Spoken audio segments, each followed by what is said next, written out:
बहुत ध्यान देने वाली बात है। जो सृष्टि का ये क्रम बना हुआ है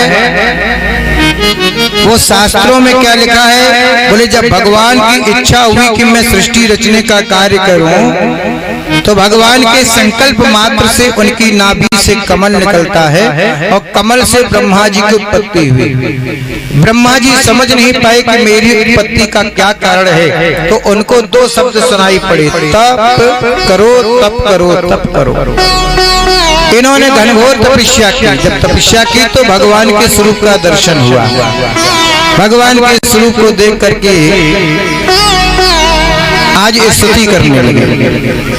साशंख चक्रम सकिरीट कुंडलम सफेद वस्त्रम सरसीरुहेक्षणम सहार वक्षस्थल कौस्तुभश्रियम नमामि विष्णु में शिरसा चतुर्भुजम। जब इन्होंने स्तुति की तो भगवान ने कहा कि अभी जो आपने तपस्या की उससे मेरे स्वरूप का दर्शन हुआ। अब फिर आप तपस्या करेंगे तो मेरे अंदर जो भी शक्तियां समाहित हैं वह आप में आ जाएंगे। ब्रह्मा जी ने पुनः तपस्या प्रारंभ कर दी और तपस्या करने के बाद में भगवान प्रकट हुए। भगवान ने अपना हाथ ब्रह्मा जी के मस्तक पर रखा। ब्रह्मा जी सभी विद्याओं के विद्वान हो जाते, समस्त शक्तियां समाहित हो गई। ब्रह्मा जी ने कहा कि प्रभु मेरे लिए क्या आदेश है? बोले सृष्टि के रचने का कार्य आपको दिया जाता है, सृष्टि के विस्तार का कार्य दिया जाता है। बहुत ध्यान से सुनने की आवश्यकता है। ब्रह्मा जी ने सृष्टि रचने का कार्य किया और जब सृष्टि रचने का कार्य किया तो सबसे पहले ऋषियों की उत्पत्ति की। इसकी उत्पत्ति की ऋषियों की। क्यों? सृष्टि का जब विस्तार होगा तो सृष्टि को शिक्षित करने का कार्य कौन करेगा? इसलिए सबसे पहले ऋषियों को उत्पन्न किया। और जब ऋषियों को उत्पन्न किया तो उन्होंने कहा कि मुझे क्यों उत्पन्न किया गया, मेरे लिए क्या आदेश है? बोले सृष्टि को शिक्षित करने का कार्य तुम्हारा होगा। तो कहा कि हम इस झगड़े में नहीं पड़ेंगे। तो ब्रह्मा जी को आ गया क्रोध आ गया, श्राप दे दिया, जाओ तुम 5 वर्ष से अधिक नहीं मालूम पड़ोगे। तो ये जो शनकादि ऋषि हैं ये पुरखों के भी पुरखा है, लेकिन 5 वर्ष की अवस्था इनकी लगती है। और जब क्रोध हुआ तो क्रोध से रुद्र भगवान की उत्पत्ति हुई। रुद्र भगवान ने सृष्टि रचने का कार्य किया, लेकिन ऐसी सृष्टि का निर्माण हुआ कि आपस में ही लड़ाई झगड़ा होने लगा। ब्रह्मा जी ने कहा रुको रुको रुको रुको, आपको सृष्टि रचने का कार्य नहीं करना है, आपके लिए एक काम नहीं है। बोले तो मेरे लिए क्या काम है? बोले जब आपको आदेश होगा तो इस सृष्टि का संहार करने का कार्य तुम्हारा होगा। तो ब्रह्मा जी सृष्टि रचने का कार्य करते हैं, विष्णु भगवान सृष्टि का पालन पोषण करते हैं और रुद्र भगवान सृष्टि का संहार करते हैं। इस प्रकार से ये 3 देवता हैं जो महाशक्तियां हैं, एक विस्तार और एक पालन और एक संहार। इसके बाद में ब्रह्मा जी ने मानस पुत्रों को उत्पन्न किया, 10 पुत्रों की उत्पन्न किया। 10मस्तत्र नारदा, 10वें नारद जी हैं जो गोद से उत्पन्न हुए।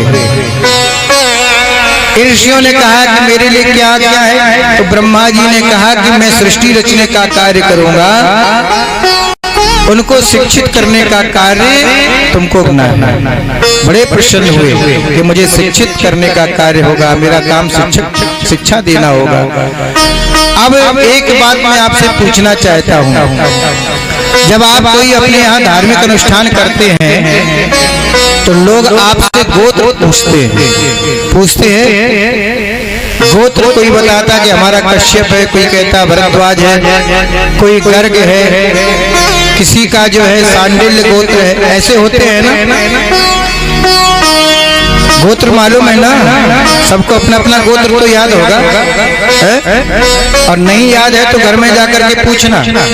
अपने अपने गोत्र को सभी को जानकारी होना चाहिए। अपने अपने गोत्र का तो पता नहीं है, लेकिन लोग आकर के पंडित जी की खोपड़ी जरूर खाते हैं। क्या पंडित जी सुदामा जी के पिताजी का नाम क्या था, फलाने का नाम क्या था, काने का नाम था, ये बहुत पूछा जाता है। शहरों में तो नहीं, खैर गांव क्षेत्रों में बहुत पूछते हैं लोग। अरे भैया पहले अपने आप को ही जान लो। सुदामा जी के पिताजी का नाम बाद में जानना है ना। पहले अपने आप को जान लो, अपने स्वरूप को जान लो, अपने परिवार को जान लो, अपने वंश को जान लो कि हम कौन हैं, कहां से आए हैं, कहां जाना है, क्या मेरी उत्पत्ति है, मैं किस वंश का हूं, किस गोत्र का हूं। तो खुद का तो गोत्र मालूम नहीं है। किसी से बाबा पर बाबा का नाम पूछ दे तो नहीं मालूम है। पुराने लोग तो बता देंगे, लेकिन नए लोगों को कुछ नहीं मालूम। लेकिन हीरो हीरोइनों के नाम सबको मालूम होंगे। इसलिए अपने आप को पहचानो, अपने आप को जानो, अपनी वंशावली को जानो। आज ही घर में जाकर के जो नए बच्चे हैं सब पूछें हमारा गोत्र क्या है, हमारे पिता का नाम, हमारे बाबा का नाम, हमारी परबाबा का नाम, हमारी उत्पत्ति किस वंश में हुई है। अपने गौरव को, अपने इतिहास को समझने की आवश्यकता है। कहने का भाव ये है। गोत्र किस बात का प्रमाण है? गोत्र इस बात का प्रमाण है कि हमारे यहाँ जो ऋषियों ने ज्ञान दिया है वह परंपरागत रूप से आज भी गोत्र के रूप में जा रहा है, जाना जाता है।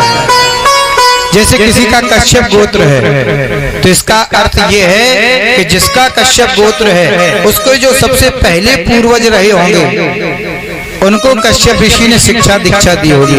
ये हमारे सनातन धर्म में पुराणों में जो एक एक बात लिखी है वो तथ्यात्मक और वैज्ञानिक बात लिखी है, बेसिर पैर की कोई बात नहीं लिखी गई है। और आजकल क्या पढ़ाया जाता है? बोले सृष्टि के क्रम में पढ़ाया जाता है कि पहले जल ही जल भरा हुआ था, पूरे संसार में जल ही जल था। जल कहाँ से आया इसका कोई उत्तर नहीं। फिर क्या बताते हैं? बोले एक अग्नि का गोला इस जल में गिर पड़ा। अग्नि का गोला कहाँ से आया कोई पता नहीं। वह अग्नि का गोला धीरे धीरे शांत हो गया, उसमें घास फूस पैदा हो गई, उसको नाम दिया गया पृथ्वी। बहुत ध्यान देने की बात है। पंडाल में आए हैं तो कुछ ज्ञान लेकर के जाइएगा, है ना, वरना मनोरंजन के साधन तो बहुत उपलब्ध है। इसलिए ज्ञान की चर्चा है, थोड़ा ध्यान देकर के सुने। पृथ्वी नाम दिया गया, बोले घास फूस पैदा हो गई। और फिर बाद में क्या कहा गया? बोले बंदर की शकल का आदमी पैदा हो गया। यानी आपके पूर्वजों को क्या बताया गया? बंदर। यही तो पढ़ाया गया कि आपके पूर्वज बंदर थे। अच्छा, बंदर थे, फिर क्या हुआ? बोले धीरे धीरे पूंछ घिस गई, आदमी बन गया। धीरे धीरे सभ्यता का विकास हो गया, बोले मानव कहलाया। ठीक है, हमने तुम्हारी बात मान ली। आदमी बंदर की शकल का आदमी पैदा हुआ, पूंछ घिस गई, बंदर से आदमी। लेकिन एक बात बताओ, इतने पुराने बुजुर्ग लोग बैठे हुए हैं, कभी आपने किसी बंदर की पूंछ घिसते हुए आदमी बनते देखा क्या? देखा किसी ने? तो ये पहले फैक्ट्री थी, अब क्यों बंद हो गई? जब पहले बंदर की पूंछ घिस के आदमी बन जाता था तो अब ये फैक्ट्री बंद क्यों हो गई? अब भी तो होना चाहिए। हमारे वृंदावन में तो बहुत से बंदर हैं, आज दिन तक किसी की पूंछ नहीं घिसी। क्योंकि ये सब आपको बेसिर पैर की बातें हैं, आपको भ्रमित करने की बातें हैं। ये लाड़ मेकाले की शिक्षा पद्धति है जो आपको बताती है कि आपके पूर्वज बंदर हैं। लेकिन हमारे सनातन संस्कृति में हमारे पूर्वज कौन है? बोले बड़े बड़े वैज्ञानिक ऋषि मुनि, जिन्होंने शोध करके पुराणों को लिखा, ग्रंथों को लिखा। और वह अंग्रेज आए और अंग्रेज हमारे यहाँ से वैदिक ग्रंथों को लेकर के गए, उन्हीं से शोध करते हैं। विदेशी आए थे हमारे देश में, क्यों आए थे? अगर हमारा देश भूखों नंगों का देश था, सपेरों का देश था, हमारे घर में, हमारे भारत में गरीबी थी, शिक्षा थी, तुम करने क्या आए थे? भुट्टे खाने थोड़ी आए थे।